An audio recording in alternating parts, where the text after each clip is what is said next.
L'invité politique, l'émission d'actualité politique sur Cap FM tous les vendredis de 8h05 à 9h.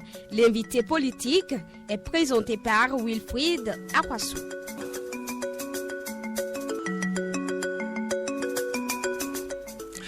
Mesdames, Messieurs, bonjour et bienvenue dans votre 14e numéro de l'émission L'invité politique. Comme nous l'annoncions depuis des jours, nous recevons ce jour Gustave Despaux-Sonnon. Gustave Despaux-Sonnon est l'actuel ministre chargé des relations avec les institutions MCRI.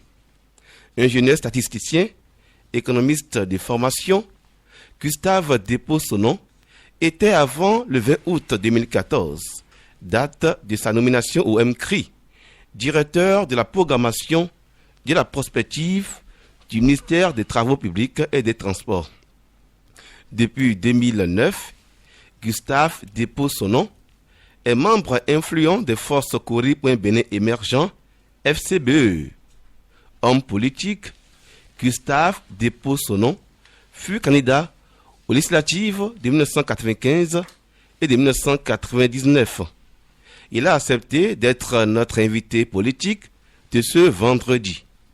Gustave Sonnon se prononce sur diverses préoccupations de l'actualité nationale.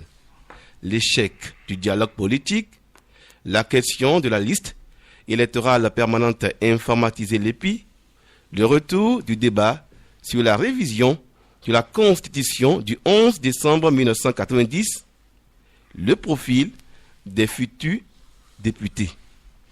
Monsieur le ministre Gustave Sonnon, bonjour. Bonjour, monsieur Wilfried Akwasu. Merci de répondre à notre invitation ce matin. Non, ce fut un plaisir pour moi. Auditrices, auditeurs de Cap FM, vos appels seront les bienvenus dans cette émission au 21 33 52 25 à partir de 8h40. Technique, Ludovic Tchekete. Au micro, votre serviteur, Wilfried Akwasu. Monsieur le ministre Gustave Despaux-Sonnon, quand vos partisans disent « après nous, c'est nous », comment comprenez-vous cela? Rebonjour, monsieur Wilfried Akwasu. Et merci de m'avoir fait l'honneur de m'inviter à ce débat, si je peux appeler ça débat. Ce fut un plaisir pour moi. Ça fait la première fois que je mets pied dans votre studio. Je profite de l'occasion pour remercier le PDG. C'est Thomas Boya. Monsieur Thomas Boya. Et tous les journalistes, tous les animateurs. Sans oublier le DG Jérôme Carlos. Bien sûr, que nous avons vraiment du plaisir à suivre à travers ces différentes chroniques. Et je sais que vous abattez du bon travail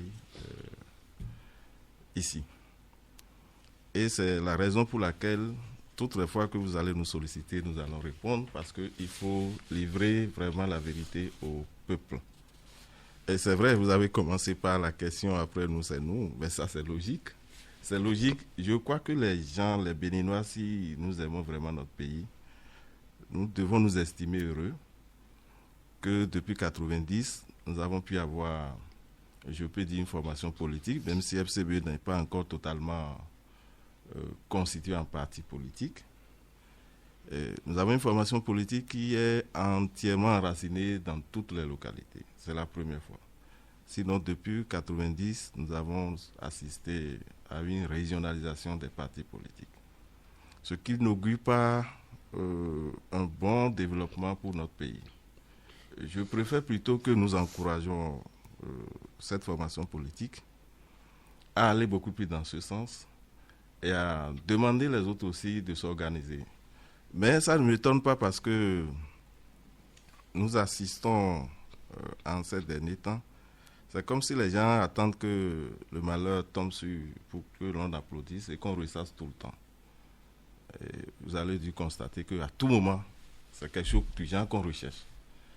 Et c'est pourquoi la FCBA, en ces derniers temps, se remobilise.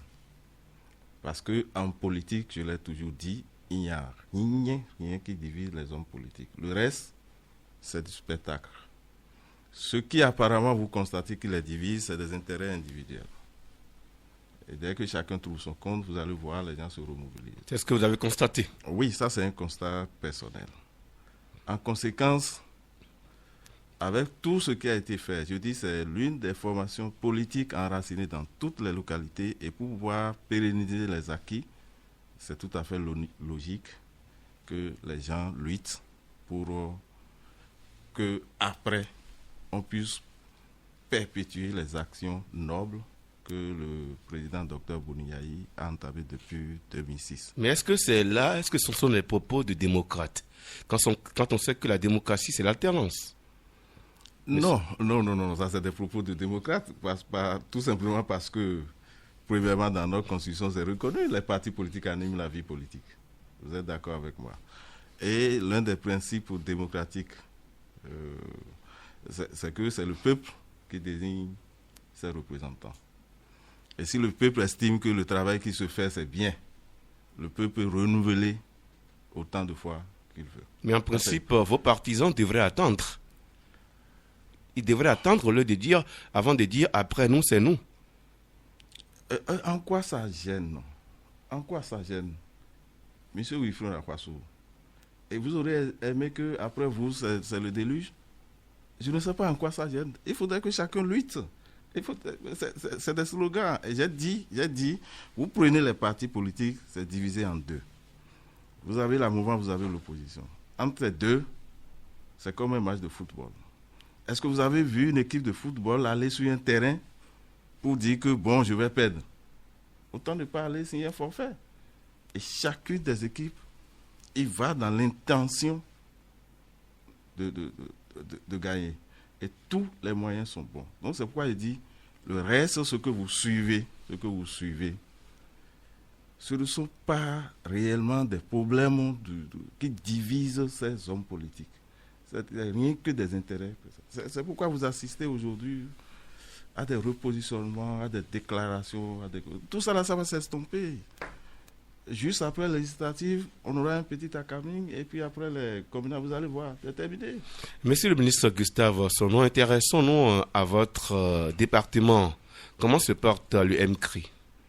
Non, avant de vous répondre à cette question, monsieur Wilfred Akwasu, je vais d'abord rappeler rapidement les missions qui me sont assignées.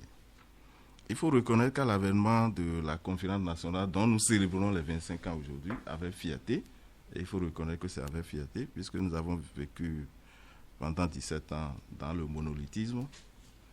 À la conférence nationale, nous avons opté pour un régime démocratique de type présidentiel avec séparation des pouvoirs.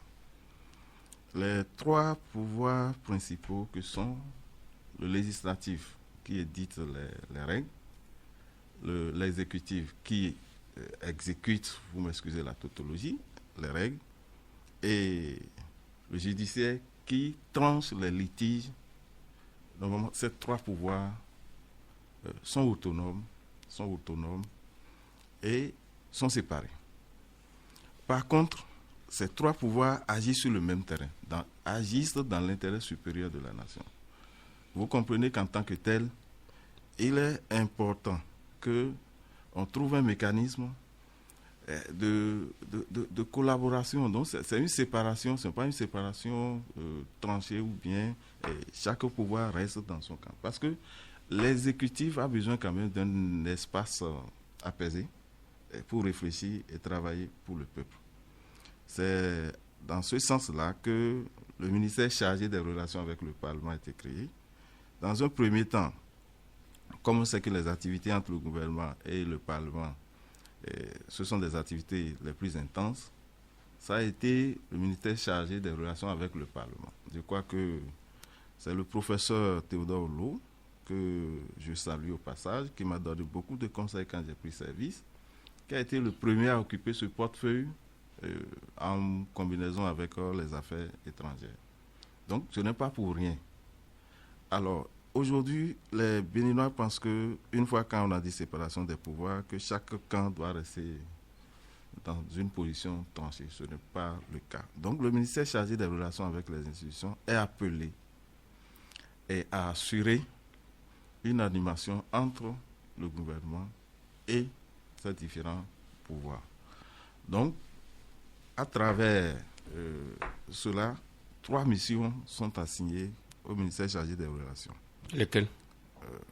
La première mission, c'est l'animation de l'espace institutionnel. Et nous entendons par l'espace institutionnel l'espace qu'occupent les différentes institutions. Nous avons 6 institutions qui sont reconnues déjà dans la Constitution.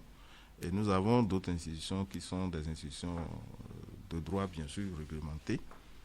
Donc, il faut qu'au niveau de ces institutions, qu'il y ait un interlocuteur entre le président de la République, je veux dire le gouvernement, et ces institutions pour régler les différents problèmes. On n'a pas besoin nécessairement qu'il y ait des litiges. Ça, c'est la première mission. La deuxième mission, c'est l'animation de l'espace qu'occupent les organisations de la société civile. Et nous entendons par organisations de la société civile, nous les classons en 3 catégories. La première catégorie, c'est les chefferies traditionnelles. La deuxième catégorie, c'est les confessions religieuses que nous divisons encore en 3. Nous avons les religions traditionnelles, les judéo-chrétiens et puis les musulmans. Ensuite, la troisième catégorie de l'organisation de la société civile, c'est toutes les autres organisations assimilées à des ONG. Donc voilà l'espace qu'occupent les ONG. Le ministère chargé des relations avec les institutions, c'est d'intermédiaire entre cet espace-là et le gouvernement. La troisième mission, c'est la promotion de l'action gouvernementale. Et cette promotion, ce n'est pas à confondre avec la propagande, c'est-à-dire porter à la connaissance du peuple béninois, et c'est l'une des raisons pour lesquelles j'ai accepté l'invitation. C'est-à-dire les vraies intentions et ce que le gouvernement fait, et vulgariser les différentes lois que le Parlement promulgue. Monsieur Gustave Sonon. Voilà les 3 missions fondamentales. Nous avons compris, mais aujourd'hui tout le monde a le sentiment que le gouvernement, puisque vous avez parlé des 3 pouvoirs, d'accord, l'exécutif, le législatif et le judiciaire, mais aujourd'hui beaucoup ont le sentiment que le gouvernement veut, j'allais dire, contrôler toutes les institutions de la République. Pourquoi c'est comme ça? Pourquoi? Est-ce que c'est normal? Monsieur Wilfried, qu'est-ce que vous mettez dans contrôler? J'ai dit, il y a une séparation des pouvoirs. Ça, c'est clair. Et l'un des principes démocratiques, c'est que tout litige doit être réglé par les voies de droit. Est-ce qu'il y a un acte qu'une institution a posé et qui est contraire?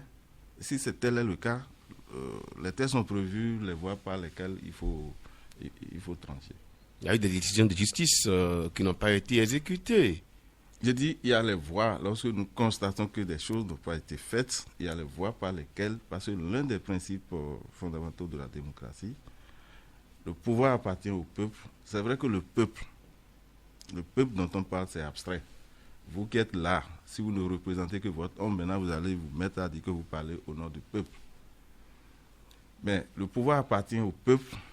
Il a délégué ce pouvoir par le biais de l'organisation des élections à des représentants, dont notamment le président de la République et les honorables députés.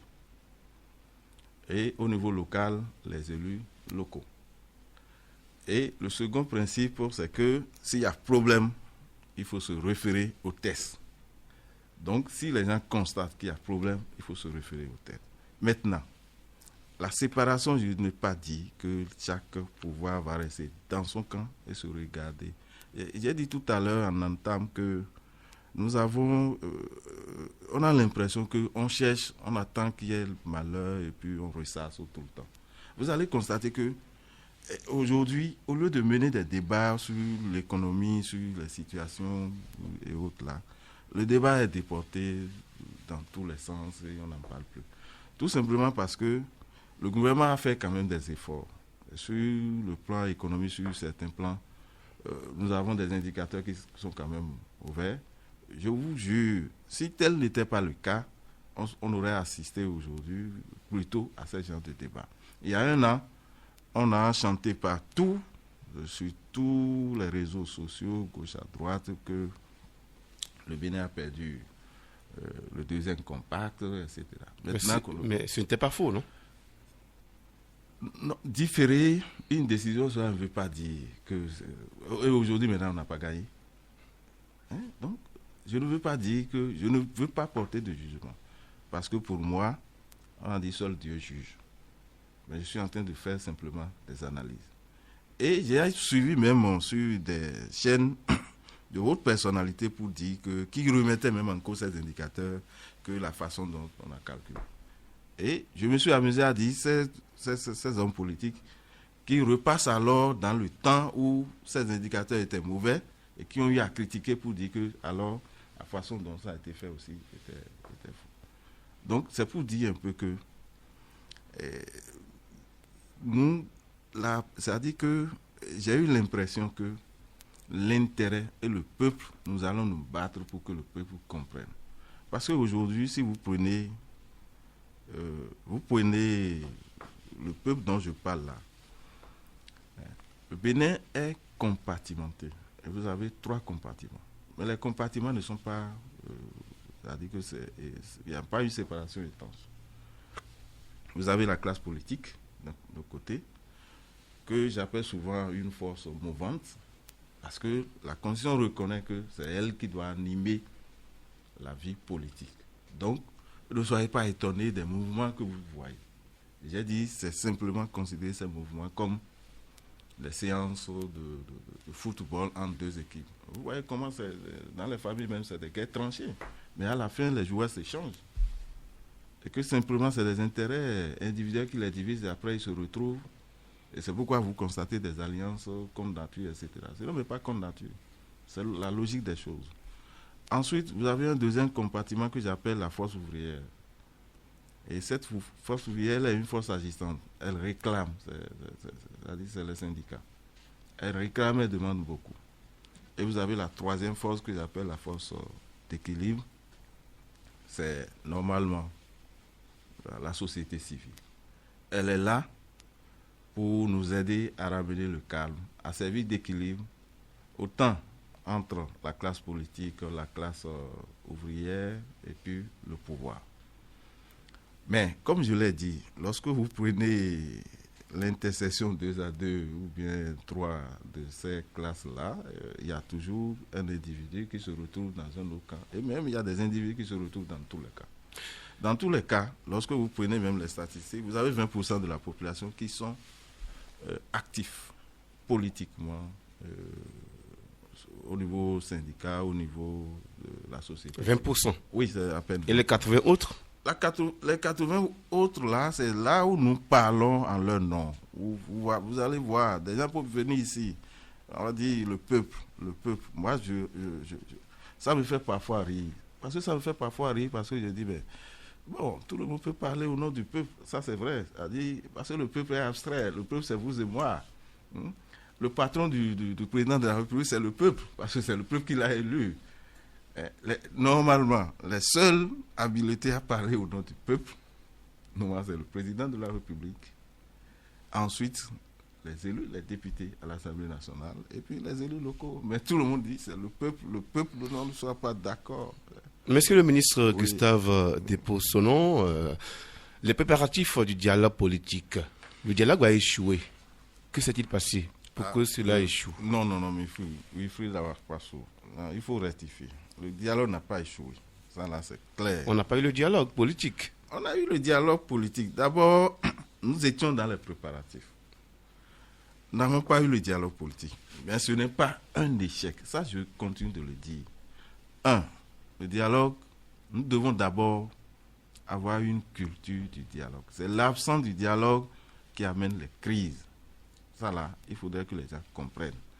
Les Béninois ont besoin de se parler. Si quelque chose m'énerve, j'ai besoin quand même de rencontrer mon vis-à-vis et de le lui dire, point. Et je sais que quand je le dis, ça passe et c'est terminé. Donc, que s'est-il passé? Oui, en réalité, ce qui s'est passé, nous avons voulu ce dialogue dans un but précis. Le but, c'est quoi? C'est qu'à un moment donné, les gens ont oublié que nous étions dans une transition par rapport à notre système électoral.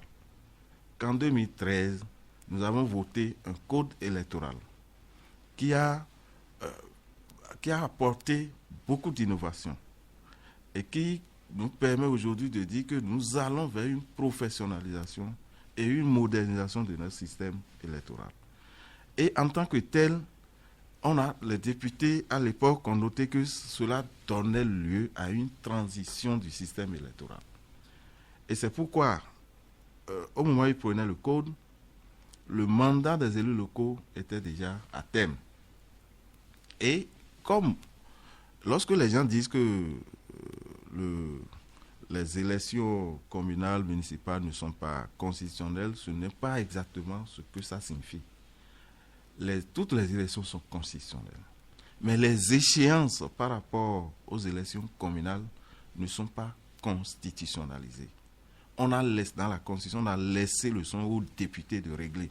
La preuve, la première mandature a été des élus locaux, je crois, c'est en 2003. C'est en 2003. Mais pourquoi on n'a pas crié que depuis 1990, que nous avons la Constitution, qu'on devait mettre en place les élus locaux, nous ne l'avons pas fait? Tout simplement parce que c'est réglementé par la loi. Et ce n'est que en 2003 que les députés ont fini et nous avons pu faire ça. C'est ce qui a donné pouvoir aux députés de dire qu'avec l'avènement de ce code, nous rentrons dans une transition par rapport à notre système électoral et connaissant la complexité de la réalisation de la LEPI, à l'époque, ils ont estimé qu'ils ne pouvaient pas prévoir la fin. Et ils ont reporté de façon sine die le mandat de ces élus locaux. Alors, nous étions là. Et la base, c'est-à-dire l'élément déclencheur, on continue toujours de le dire, lorsque nous allons finir la transition, nous allons organiser la première élection après le code. On ne parlera plus nécessairement de la disponibilité de la LEPI et autres. Nous étions là lorsque cette ligne ne sortait pas. Et nous nous approchons... On était dans l'impasse. On n'était pas dans l'impasse. Je continue de le dire et je peux toujours défier quiconque de me prouver... Quand les élections ne sont pas organisées? Non. C'est ça ce que je suis en train de vous dire. L'impasse, on s'approchait d'une situation d'impasse par rapport aux législatives. Allez-y. Ah oui, ça c'est clair. On s'approchait. Et c'est là où ça a commencé par inquiéter tout le monde. Et toute la classe politique avait souhaité quand même que nous puissions organiser les élections communales avant les législatives. Les législatives dont les échéances sont constitutionnelles. Où, au niveau du Parlement, ils n'ont même pas le pouvoir de déplacer comme ils peuvent déplacer pour les communales. Mais en France, lorsque les gens sont confrontés à cette difficulté, ils déplacent. Ils déplacent régulièrement. Ils déplacent les communales à 1 an ou 2 ans. Mais à leur niveau, ils décident c'est 1 an ou c'est 2 ans. Donc ce n'est pas un report inédit. Non. Mais ici, on a parlé d'un report inédit. Ici, c'est-à-dire que si je peux dire que ça souffre d'une insuffisance, c'est cela. On aurait pu dire c'est 1 an, c'est 2 ans. Mais j'ai dit, je loue. Il ne faudrait pas que vraiment qu'on loue la clairvoyance de ces honorables députés parce que, et ça ne m'étonne pas, parce que 9 fois sur 11, ils sont à Cos-Lépi et ils savent ce qui se passe et ils ne mesurent pas, ils ne savent pas quand est-ce que cela pourrait prendre fin. Pourquoi le dialogue politique n'est pas allé à son terme? Oui, justement, c'est ça que j'explique. Donc, nous avons voulu alors ce code qui a prévu une certaine disposition qu'aujourd'hui que les gens ignorent. Et on dit non, le gouvernement pouvait convoquer le corps électoral. Non, ça les gens ignorent ces aspects. Je vais peut-être revenir là-dessus.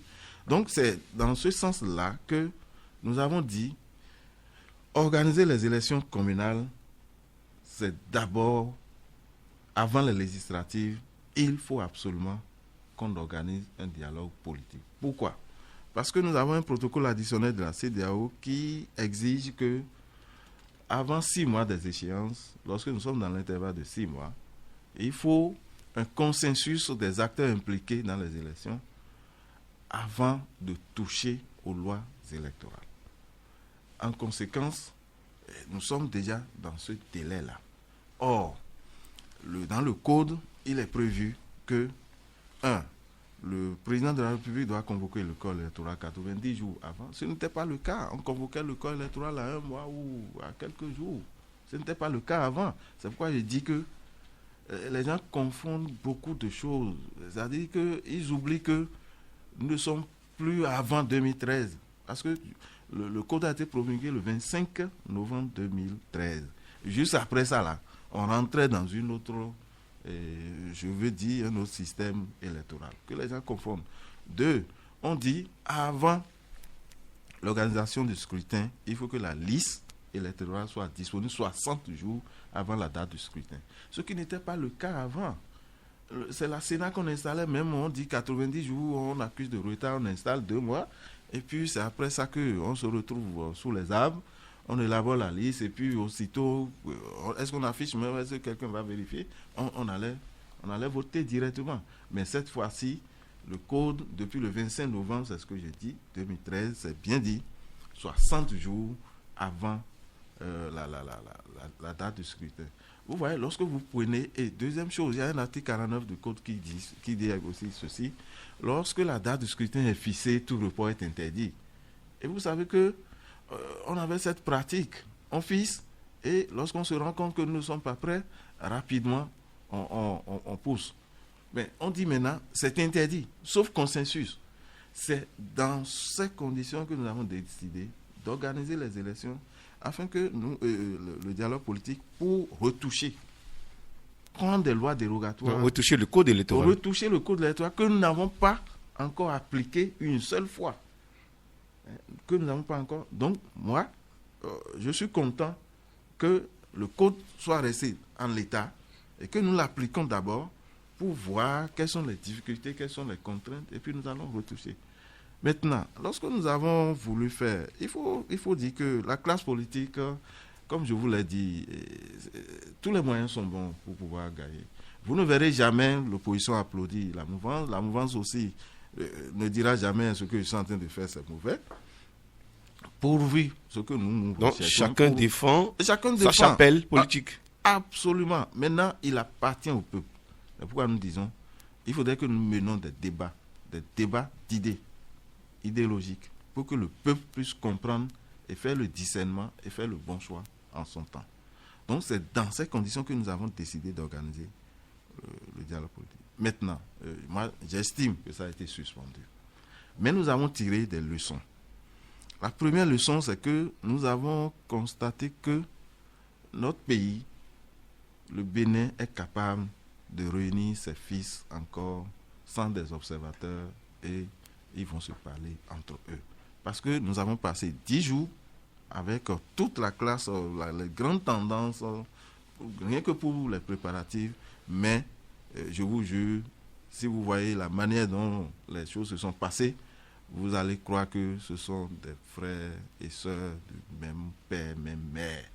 Donc c'est autre chose que voilà. La deuxième leçon, donc vous me permettez rapidement, la deuxième leçon, c'est qu'aujourd'hui, nous avons, ça nous permet de voir quelles sont les limites de l'application des décisions que nous prenons en disant s'il n'y a pas de concession, on ne fait pas ci. L'article 49 du Code qui dit tout report est interdit sauf consensus. On voit maintenant dans quelles conditions là, quelles sont les limites de l'application de cette décision. La troisième leçon que j'estime que nous avons tirée à travers ce dialogue politique, c'est que les acteurs politiques, tous n'ont pas la même compréhension du dialogue politique dans un contexte où nous sortons d'une guerre, dans un contexte où nous sortons d'une crise profonde, dans un contexte où nous avons une constitution qui fonctionne avec des institutions régulièrement installées et qui tournent. Parce qu'aujourd'hui, nous avons la constitution qui est là, nous avons les députés, nous avons le gouvernement à sa tête, un président de la République élu avec un projet, un mandat, un projet de société, et nous connaissons la fin de son mandat. Donc, les acteurs politiques, nous n'avons pas eu la compréhension. Donc, la conséquence aujourd'hui, c'est que nous attendons la fin des élections et réunir les 16 acteurs politiques et la société civile pour définir un cadre institutionnel de l'organisation du dialogue politique. Monsieur le ministre Gustave Despaux-Sonnon, on l'a entendu lors du congrès des forces Corée.Bénin émergents, il y a le retour du débat sur la révision de la Constitution. Et pourquoi on sait que le chef de l'État doit partir en 2016, dans 1 an, 2 mois, 3 mois pratiquement. Et maintenant, la mouvance tient à réviser cette Constitution. Pourquoi la révision de la Constitution devient-elle une priorité pour l'actuel gouvernement? Non, je vous ai déjà dit... Est-ce que ça ne cache pas quelque chose? Ça ne cache rien. Ça ne cache rien. Dites-nous la vérité, monsieur le ministre. Non, ça ne cache rien. Lors du dialogue politique, j'avais déjà donné ma position par rapport à ça. Ça ne cache absolument rien. Non pas parce qu'on a dit on va... La Constitution même a prévu les mécanismes de sa révision. Pourquoi on estime que... Est-ce que le temps sera suffisant? Oui, Mais le chef de l'État doit partir en 2016. Au Congrès, qu'est-ce qu'on a dit? Laissons les députés apprécier. On demande au gouvernement, va retirer. Nous, au niveau du dialogue, et on posait ça comme préalable. Nous avons dit, on ne retire pas, point. Parce que la Constitution même a prévu les mécanismes de sa révision. Et pour que la révision soit même acceptée, d'abord l'initiative de la révision appartient concurremment au président de la République et à l'Assemblée nationale. Le gouvernement, le président de la République a introduit, il n'a pas tort. Est-ce que vous êtes d'accord avec moi? Premièrement. Mais il a introduit pour des raisons données. Et on a reprécisé ces raisons. Est-ce que ces raisons-là n'ont plus droit de citer aujourd'hui? Je crois que ça existe. Ça, c'est clair. Deuxième chose, on dit que pour que le principe soit accepté, il faut que les députés votent aux 3/4. Sinon, ils rejettent. Moi, j'ai dit, mais c'est aussi simple. Le gouvernement a déjà pris ses responsabilités. Regardez, le gouvernement, nous sommes, je prends seulement le seul exemple où constitutionnalisation de la Cour constitutionnelle, où, au niveau de l'UMOA, ça a été une décision, et nous sommes le seul pays à ne pas pouvoir le faire. Mais aujourd'hui, lorsque on nous interroge, le gouvernement estime qu'il a joué sa partition. Il appartient au Parlement. Pourquoi? C'est-à-dire que pourquoi on rejette nécessairement le tort sur le gouvernement? Pourquoi ne pas laisser ce travail au prochain régime? C'est ce que disent beaucoup de personnes. Et qui a dit... je vous dis simplement que, vous voyez, s'il y avait des indicateurs qui étaient mauvais ou ceci, vous allez voir, le débat à l'approche de ces élections allait être orienté de ce côté. Parce que les camps d'en face n'avaient rien d'autre trouvé. On a estimé que, bon, ne leur donnez pas la majorité, sinon ils vont réviser la Constitution. C'est pour ça que la majorité présidentielle a réaffirmé que le gouvernement a introduit pour des raisons précises. Et voilà pas la majorité. Alors déjà, sans aller aux élections, la mouvance crée qu'elle aura la majorité à l'Assemblée nationale. C'est quand même bizarre. Sur quelle base, hein? En quoi c'est bizarre, monsieur Wilfred Afaso? Je vous ai sans aller aux élections. Attendez, je vous ai déjà dit, considérez l'organisation des élections comme étant un match de football. Ça, c'est le premier principe. Et dites-moi, quelle est l'équipe qui veut aller et estime qu'elle ne va pas gagner? Non, parce que les gens craignent peut-être le chaos. Que le chaos de 2011 se réédite. Et vous voyez, peut-être, en tout cas, pour moi j'ai dit, je ferai un travail avec la société civile après les élections parce que la période, elle n'est pas bonne. J'estime que la passion va prendre le dessous des choses. Il y a 2 défis qui m'attendent. Le premier défi, c'est pouvoir trouver un cadre pour le dialogue politique. Un cadre institutionnel. Ça, c'est un défi. Parce que pour moi, le dialogue doit être permanent. Ça, c'est clair. Ensuite, le second défi, c'est de trouver un mécanisme, mener une étude pour que nous allons vers la professionnalisation de la fonction politique. C'est-à-dire qu'on saura que vous allez, parce que vous avez un grain de militantisme, vous allez au niveau de la politique. Ça ne va pas se faire comme on est en train de l'observer. Donc vous donnez raison à ceux qui pensent qu'aujourd'hui, faire de la politique, c'est faire pratiquement de la démagogie. C'est de la démagogie. Oui, ce que je voulais dire, c'est quoi? C'est qu'aujourd'hui, le vote dans notre pays, ce que les gens ne savent pas, il faudrait que les gens fassent d'abord lecture des données. Le pays, si vous regardez bien, le pays est divisé en 4 grandes parties. Vous avez le nord qui fait souvent un bloc. Vous avez le centre qui fait souvent un bloc aussi. Et vous avez le sud-est qui fait un bloc. Vous avez le sud-ouest qui fait un bloc. Et dans tous les pays, vous avez la capitale qui est toujours partagée parce que toutes les tendances sont représentées. Et deuxième élément, c'est que le vote est sectaire. Le fils du terroir compte beaucoup. Tu es fils du terroir, c'est à travers toi qu'on te reconnaît. Le troisième élément, c'est le pouvoir d'argent. Je ne veux pas dire nécessairement la corruption, parce que pour aller aux élections, vous avez besoin d'aller parler. Vous avez besoin d'aller nécessairement organiser des meetings. Et cela engendre nécessairement des coûts. Et lorsque vous voulez faire un meeting à un point A, et que vous estimez que des militants vont se déplacer d'un point C vers le point A, et qui est peut-être à 50 km, lorsqu'on dit on a donné 2000 francs, on a donné ceci. Moi je dis non, cherchons d'abord à voir le contenu de ces 2000 francs. On va pas, parce que tu ne vas pas, parce que les gens n'ont pas encore la culture du militantisme.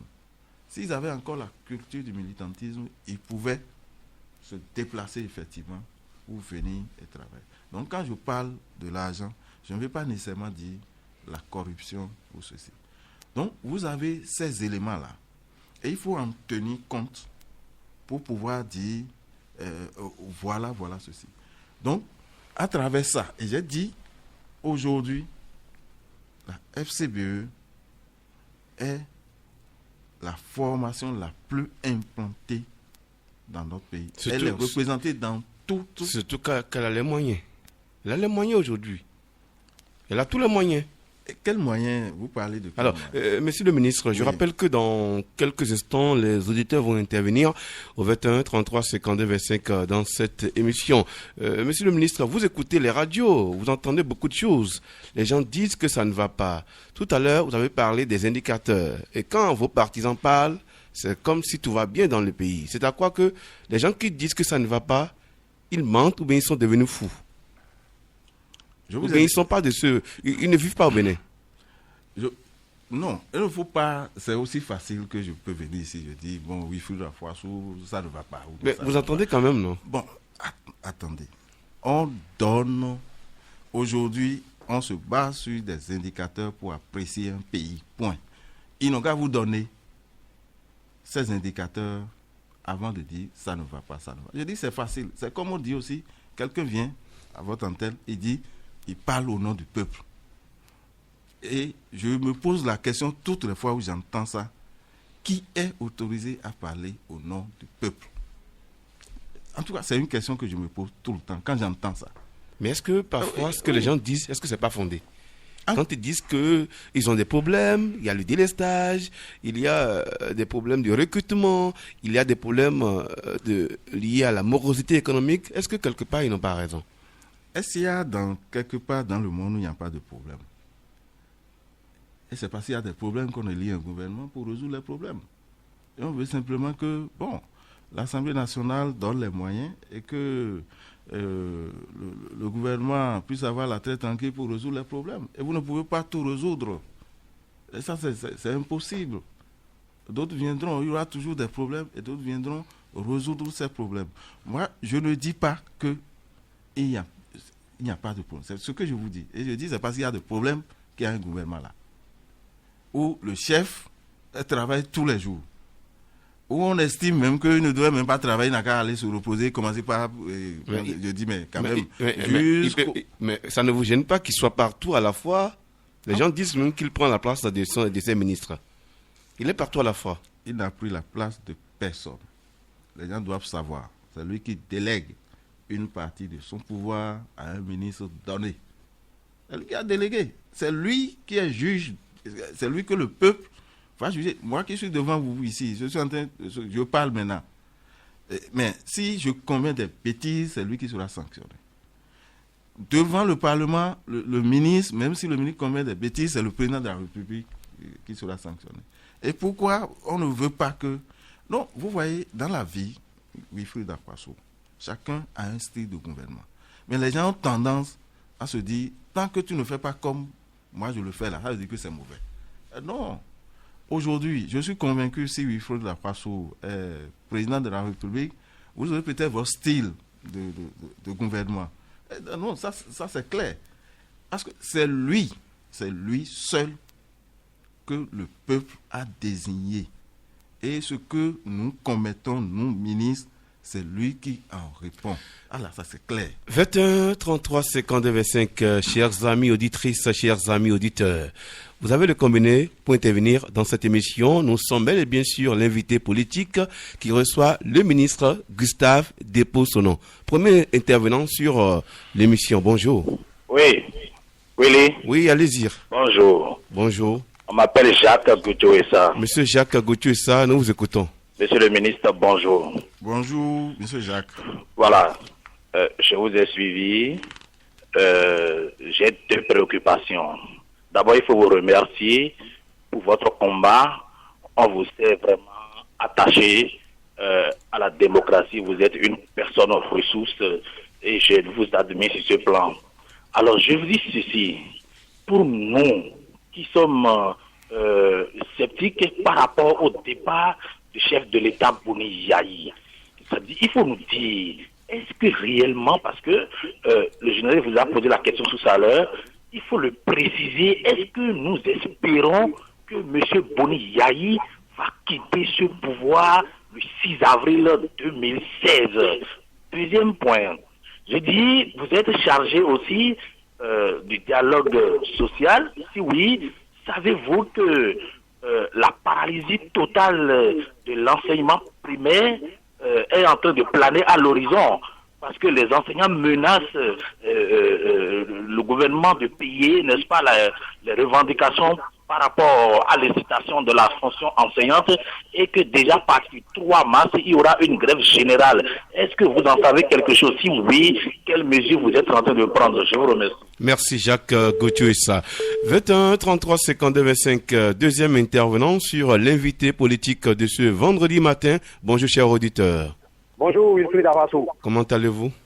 Je vais très bien chez vous. Ça va, nous vous écoutons. Voilà, je salue le ministre. Barnabé Akwekponou, je m'appelle. Monsieur Barnabé Akwekponou, nous vous écoutons. Voilà, je remercie beaucoup le ministre, mais je suis désolé, monsieur le ministre. Parce que tout ce que nous voyons aujourd'hui sur le terrain, lorsque vous parlez du peuple, nous là, nous sommes dans le peuple aussi. Et le chef de l'État ne peut pas aller là où nous allons. Par exemple, dans les buvettes, dans des marchés et autres. Nous, là, nous avons la capacité d'aller. Et ce que nous entendons, monsieur le ministre, ce n'est pas ça. Le peuple ne veut pas de cette révision de la Constitution-là. Et également, tout ce qui se passe, écoutez, nous ne sommes pas quand même bêtes. Avec les marches par-ci, par-là, je me pose la question si effectivement le chef de l'État veut partir en 2016. Quelqu'un qui, à 14 ou bien à 13 mois de son départ, on continue de le soutenir comme ça. Je dis c'est grave. Et également, dans votre MCBE là, vous n'avez pas, vous n'êtes pas soudés, vous êtes divisés. Vous savez de quoi je parle, monsieur le ministre. Okay. Donc, il faut savoir que le peuple ne veut pas de ces propos-là. Bonne journée à vous. Merci à vous, Barnabé Akwekponou, et bonne journée. 21 33 52 25, troisième intervenant sur l'invité politique qui reçoit le ministre Gustave Depo-Sonon. Bonjour, chers auditeurs. Bonjour, auditeurs en ligne. Est-ce que vous m'entendez, auditeurs en ligne? Nous vous écoutons. Bonjour à vous. 21 33 52 25, un autre intervenant au 21 33 52 25 sur l'émission. Bonjour à vous. Oui, bonjour Willy. Comment allez-vous? Je rends grâce. Allez-y. C'est M. Robert Doutetien. Monsieur Robert Doutetien. Oui. Allez-y. Bonjour, monsieur le ministre. Bonjour, monsieur Robert. Oui, merci, monsieur le ministre, pour les éclaircissements que vous venez de donner au peuple béninois. Et nous vous encourageons. Nous vous encourageons beaucoup à continuer dans ce terrain parce que nous avons vu comment vous avez délaissé ce dialogue social et ça n'a pas allé à terme, mais nous avons vu votre démarche. Nous vous en remercions et nous vous demandons de continuer cet élan. Nous n'avons plus rien à vous demander. Nous prions que Dieu le Père Céleste vous soutienne et vous garde. Merci très beaucoup. Merci à vous, Robert Doutetien, et bonne journée. 21 33 52 25, peut-être le dernier intervenant. Nous savons que vous êtes très très nombreux à vouloir intervenir sur cette émission. Bonjour, auditeur en ligne. Oui, bonjour. Comment allez-vous? Ça va très bien, c'est Moussa Fataï de Séguéanor. Monsieur Moussa Fataï, allez-y. Oui, je remercie monsieur le ministre d'avoir accepté l'invitation ce matin. Monsieur le ministre, bonjour. Bonjour, monsieur Moussa. Oui, bon, je voulais demander, monsieur le ministre, avant de quitter le studio, il faut nous dire un peu le profil des nouveaux députés à l'Assemblée. Deuxième préoccupation, être candidat aux élections législatives. Et je voudrais vous demander dans quelle circonscription vous êtes. Troisième, pour finir, la révision de la Constitution. Et je crois que, est-ce que si le président ne va pas retirer la révision, la lettre qu'il a envoyée pour la révision, est-ce que les députés ont quelque chose à faire en ce qui les concerne pour refuser la lettre que le président a envoyée concernant la révision? Et pour finir rapidement, Willy, le COS-LEPI. Aujourd'hui, monsieur le ministre, on a constaté qu'arrivé sur les lieux là où ils ont affiché les affiches pour la correction, il n'y a pas les agents qui recueillent la préoccupation des gens, des noms mal écrits ou qui n'ont pas trouvé leur nom. Et maintenant, voilà que la Sénat va recevoir la liste dans les mains du COS-LEPI. Et s'ils veulent délivrer les quatre là, et les gens qui n'ont pas retrouvé leur nom. Ok. Donc, c'est ce que je voulais demander. Et je voudrais finir pour dire, ministre, vous êtes parmi les ministres dans notre gouvernement, vous êtes parmi les ministres qui sont influents et je vous prie de faire le travail comme vous le faites. On vous constate, nous sommes en train de vous constater sur le terrain. C'est bon. C'est Merci. bon, c'est ce que la jeunesse veut, ça. Merci. Merci à vous, Moussa Fataï. On revient dans les studios de la radio Cap FM parce que le temps est contre nous. Monsieur le ministre, vous avez quelques minutes pour répondre à la question. Normalement, l'émission doit prendre fin à 8h55, mais on vous donne encore jusqu'à peut-être 6 minutes. 6 minutes. C'est important. Merci beaucoup. Bon, merci beaucoup. Je remercie sincèrement les auditeurs qui ont porté une attention particulière par rapport à mes propos. Et je remercie ceux qui, à l'heure, étant compartimentés, en réalité, nous menons le même combat. Je voudrais rapidement répondre, Monsieur Jacques, je crois, il est sceptique par rapport au départ. Bon, je crois que s'il est sceptique, je ne peux rien je ne sais pas ce que je vais lui dire et on va simplement recommander que les scientifiques confectionnent l'appareil qu'on appelle le sensomètre pour mesurer la sincérité des propos. Parce que le président de la République, il a dit, et c'est l'une des raisons pour lesquelles la FCBE a martelé encore et insiste qu'elle ne demande pas au gouvernement de retirer la révision de la Constitution parce que ce n'est pas fait pour faire s'éterniser un homme au pouvoir. Donc, si les gens restent toujours sceptiques, on va se référer aux scientifiques pour avoir un appareil qui permet de mesurer un sensomètre, je veux dire. Non, je ne suis pas ici comme ministre porte-parole, donc je ne pourrai pas lui répondre par rapport à sa deuxième préoccupation concernant. Et je n'ai pas en charge le dialogue social. Ça, c'est clair. Oui, je ne peux pas Je dis ce que me concerne. Par rapport à M. Banamé, il dit le peuple n'a pas besoin de révision. Je l'ai déjà dit. Ce n'est pas parce que Et on a déposé, la Constitution a prévu les mécanismes de sa révision, on n'a qu'à laisser fonctionner. Et je rejoins en même temps la préoccupation de Moussa Fatai, qui estime que est-ce que les députés peuvent... Non, si on s'en réfère à la Constitution, où j'ai dit les mécanismes de la révision sont prévus, les députés, ils sont libres de rejeter ou pas. Et s'ils rejettent, on a recours à un référendum. Il y a des tas de choses, ce n'est pas facile pour dire qu'on veut. Les marches, on dit les partis politiques animent la vie politique. En quoi? Et j'ai dit en démocratie, si vous constatez qu'il y a un litige, c'est les voies de droit qui règlent. Donc, si quelqu'un constate qu'il y a quelque chose qui ne va pas... En fait, les gens sont inquiets. Ils voient le chef de l'État, il est trop actif sur le terrain et ils se demandent est-ce qu'il va vraiment partir. Monsieur Wilfried Afaso, tel que moi je connais le chef de l'État, son mandat prend 5 ans. Le 5 à minuit. Le 5 à minuit, s'il veut, il peut être encore à Malanville. Est-ce que quelque part dans la Constitution, il y a un texte qui l'interdit? S'il y a un texte qui l'interdit, saisissez les instances qu'il faut. C'est aussi simple. On n'a pas besoin. Moi, je ne sais pas pourquoi. Et donc, il a toujours dit, ce ne sont pas les murs de la présidente qui m'ont élu. Ils sont le patron du président de la République, comme je le dis, c'est le peuple. Et pour sa façon de fonctionner, il va vers ce peuple. Et je dis, si c'est contraire à une réglementation, les gens n'ont qu'à saisir, ils n'ont qu'à utiliser les voies. Mais moi, je sais que jusqu'au 5 à minuit, comme il a l'hélicoptère, il peut être à Karimama et revenir passer service le 6 matin et rentrer chez lui.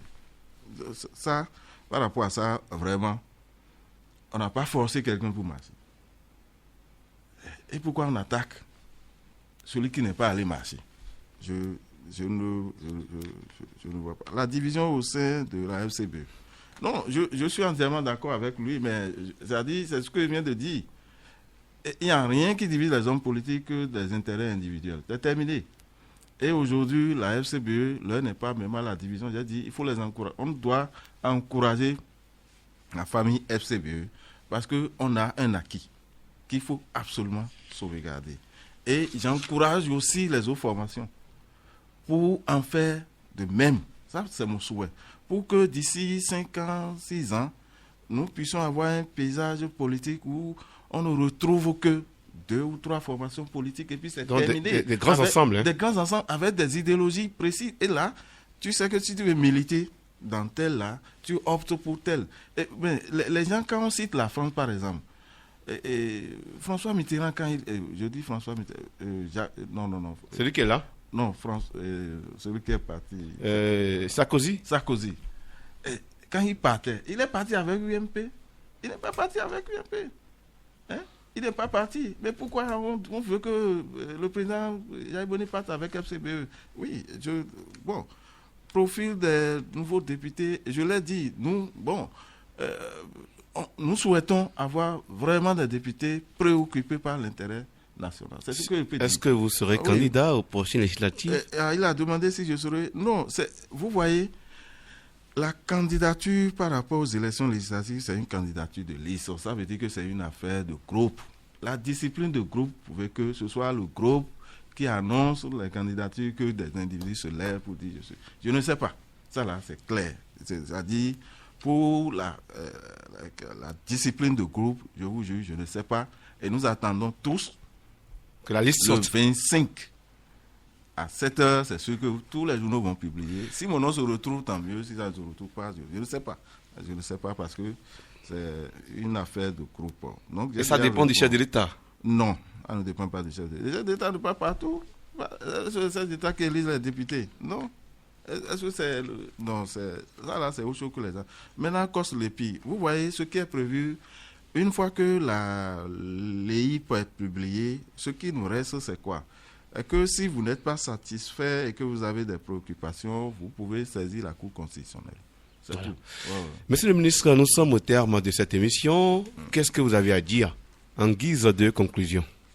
Merci beaucoup. En guise de conclusion, je vais dire rapidement. D'abord, Wilfried Akwasu, je vous remercie sincèrement. Et c'est avec plaisir que j'ai accepté votre invitation. Beaucoup.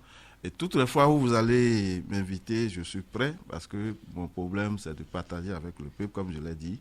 C'est l'une de mes fonctions, la promotion de l'action gouvernementale. Merci, monsieur le ministre. Je voudrais aussi exhorter tout le peuple.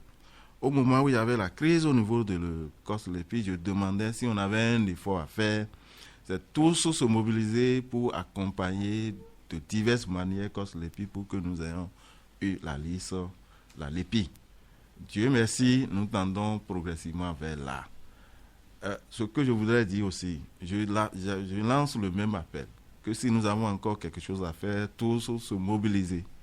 Et j'ai suivi avec attention ce que la Sénat a fait le mercredi, que nous nous mobilisons autour de la Sénat pour l'organisation d'une élection vraiment apaisée. Et je suis convaincu que, même si 2015, je l'ai toujours dit, dans notre pays, c'est une année électorale où nous avons des effervescences, que les gens comprennent qu'une élection, c'est comme un match de football. Chaque équipe y va. Vous allez entendre le slogan chaos. Ça là, c'est clair. Ben, c'est les urnes qui vont déterminer le chaos ou pas. Maintenant, si on dit chaos, vous croisez les bras. Là, vous aurez le vrai chaos. Vous aurez ça. Ça là, ça c'est convaincu. Merci à monsieur Gustave Depossono, ministre chargé des relations avec les institutions.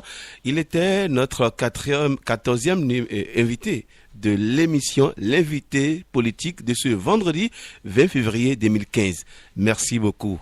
Technique, Ludovic Tchekité, au micro, Wilfried Akwasu. Mesdames, Messieurs, on va se retrouver vendredi prochain pour un autre numéro. Mais n'oubliez pas que vous avez la possibilité de nous réécouter sur notre site www.capfm.com. Et puis la rediffusion de cette émission, c'est ce soir à 23h sur KPFM 99.6 MHz. L'invité politique, l'émission d'actualité politique sur KPFM tous les vendredis de 8h05 à 9h. L'invité politique est présenté par Wilfried Akwasu.